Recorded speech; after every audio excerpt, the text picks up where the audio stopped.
Welcome, everyone. It's an exciting Dave Day. I'm Dave Seaman, Standard Speaker Sports Editor. Joins me, Ken Kara, SSPTV Sports Director. Great location to be doing yet another football preview, Dave. Harmon Geist Memorial Field. Right now, Dave, let's talk about Penn State football. They will be kicking off this week as we're airing it on a Thursday night, a tough game against Purdue.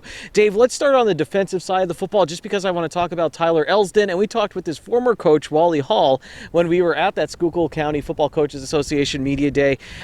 He said he's not surprised by what Tyler Elsdon's been able to do, but he has a chance to be one of the starting linebackers at Penn State on a defense that's been successful. They had a great year last year, but with a new coordinator coming in, Manny Diaz as well, I think the Nittany Lions once again will be solid on defense. There's a lot of talent in that defensive backfield as well. Yeah, the secondary is going to be one of the best in the Big Ten, if not the country. A lot of the returners there, led by Joey Porter, and in the safety, you can talk about Jair Brown. Yeah. He's going to definitely get All-American recognition. Was among the leaders, if not the leader, in interceptions last year.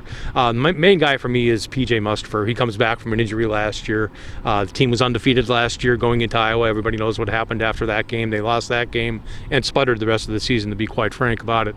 But when P.J. Mustipher got hurt in the Iowa game too, it really left a big void. I mean, literally big void, because the guy weighs almost 330 pounds. He's a run stopper, and he's experienced. He's a vocal leader on the team. And when he wasn't there, it they lost a little bit on the defensive side. And you saw teams were able to run the football. But having him back, and if he's back anywhere close to 100%, that's going to open up a lot of lanes for tackles to be made by the linebackers.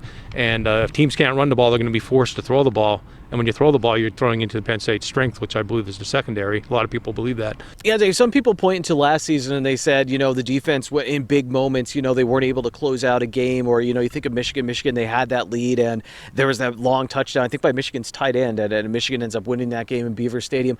On the other side of that, I think a lot of the pressure was put on the defense because of the lack of success with the offense last year. The defense had to be tired in those fourth quarters and later in those games when they were in some tight football games. So I think the offense is really a key this season for Penn State. And David, like in years past, for me it really starts up front on the offensive line. If the Nittany Lions could have success on the offensive line, the talent's there. I think the talent was there in the backfield last season as well. Just didn't translate. Maybe those blocks weren't there. I think it really, Penn State goes as the offensive line goes this year. Yeah, and it's the second year in the system with Mike Yursich as the offensive coordinator too. That's got to help too. I mean, obviously you're going to miss Jahan Dotson, the first round draft pick of the Washington Commanders.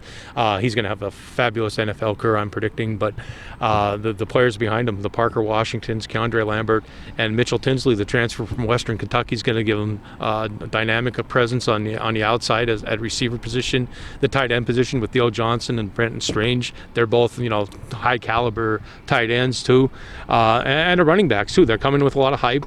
A couple freshmen that are coming in there, including Nicholas Singleton from the Reading area. He's going to come and contribute. Kayvon Lee's back this year. But to me, the main man's Sean Clifford. I mean, back for his 18th season as a starting quarterback. Actually, his 6th season. But he's such a dynamic leader. I use the word dynamic a lot, but he's a great leader, but he goes through stretches where he's inconsistent. Now, to be fair, he got hurt also in the Iowa game last year, too, so that might have hampered his effectiveness, too, but he does go through bits of inconsistent play, too. If he's consistent and shows the same play that he had in the Auburn game last year, where was he, 28 of 32, I think Penn State fans will take that. If he plays as well as he did in the first half of the Iowa game before he was hurt, he led Penn State out to a 17-3 advantage, and the Nittany Lions were off and running before he got hurt. Again, Penn State fans will take that. What they can't take are the overthrows or the underthrows, miss wide open receivers, and play like he did for good stretches of the 2019 season and in that Auburn and the first half of that Iowa game last season. When Sean Clifford was on, and even last season, Dave, you have to remember he had all that talent, and Penn State was undefeated, and the offense was really clicking, and that was with no running game. That was with 0 100-yard rushers in those games. That was pretty much just Sean Clifford and the wideouts and making things happen. So when he's locked in like that, I believe he could be the man for the job. On the other end of that, it seems to be when he tries to do too much. Now, he did, and after he got hurt, maybe he was trying to do it again, but I think of it in 2020 as well, when it seems like he's trying to do everything, the rushing yards, it seems that's when the mistakes come, and that's when the frustration comes. There's a lot of talent behind him, and Penn State brings in a Drew Aller and another, high-rated quarterback behind him as well. So there's some talent behind Sean Clifford and the freshman. In a situation like last year where there was an injury at quarterback at Iowa, and Penn Penn State really, the offense could not get back in that game. I think they have what could be a special team this year.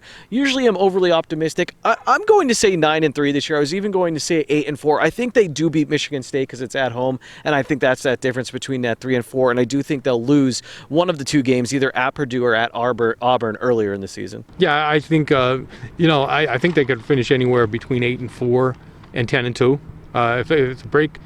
If things break in their favor, say they play very well at Purdue, and that would give them a heck of a lot of confidence going into the rest of the season.